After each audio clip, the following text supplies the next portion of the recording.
The history of the painting we are considering began when Marchesa Isabella d'Este, wife of Francesco Gonzaga, Margrave of Mantua, an art lover known as the prima donna of the Renaissance, decided to create a special room, Studiolo d'Este, for her collection of paintings. Work on the artistic design of the study continued for about 20 years. 2 paintings were created by Mantegna, one by Perugino and 2 by Lorenzo Costa the Elder. The cycle was completed with 2 paintings by Correggio, Allegory of Virtues and Allegory of Vices. Over the centuries, the paintings were sold off by the heirs, and eventually, in 1800, they were purchased by the French government. They are now part of the Louvre collection. The paintings by Mantegna are Parnassus and the Triumph of Virtue, or Minerva expelling the sins from the Garden of Virtues. I will dwell in more detail on the painting. Parnassus. Isabella's mother ensured that her daughter received an excellent education. She was taught Latin, Greek, Roman history, and classical literature. She played music. She studied astrology and knew how to read maps. At the age of 16, Isabella married the Marquis of Mantua, Francesco Gonzaga. The relationship between the spouses was complicated. The mercenary leader, who constantly provided military services to foreign rulers, was often away from home, and the young ruler had to govern on her own. Her love of ancient heritage determined her choice of Mantegna to decorate her study, and the theme of Parnassus provided an opportunity to depict in allegorical form the marital relationship and the atmosphere that had developed. At court.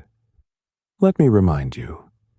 According to ancient Greek myths, Parnassus is a mountain range, on the slope of one of which flowed the Castalian spring, the source of poetic inspiration, the abode of Apollo, the god of the arts, and the 9 muses or Parnassian sisters.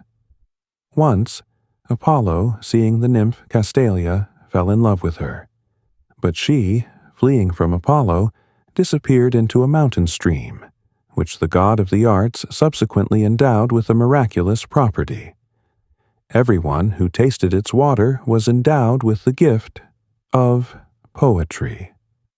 The plot of the painting is saturated with mythical heroes.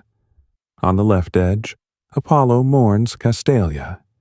Above him, in a cave, Pluto, lord of the underworld, curses Venus, who rejected his love.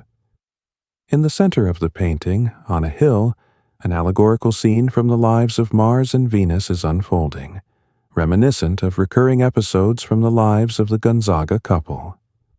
Mars holds a spear with its tip pointing upwards. His destiny is war and death. Behind him are cities that can be destroyed, and Pluto, who will gladly welcome the dead. Venus holds an arrow that strikes only with love and promotes the emergence of new life. Behind the marital bed, on Venus's side, there's a lemon tree with a single lemon, hinting at Isabella's pregnancy. At the foot of the hill, on the same axis as Venus, Mantegna placed the young ruler herself. Her belly is noticeably rounded. The nymphs try to draw her into a sad dance, but her questioning gaze is directed towards Mercury, the god of trade, reason, and wealth, who beckons her to the beautiful lands beyond Mercury, where the Castalian spring flows, bestowing life-giving, creative powers, where new settlements can be built on the uninhabited slopes and life can be revived. In front, the artist depicted rabbits, a symbol of reproduction,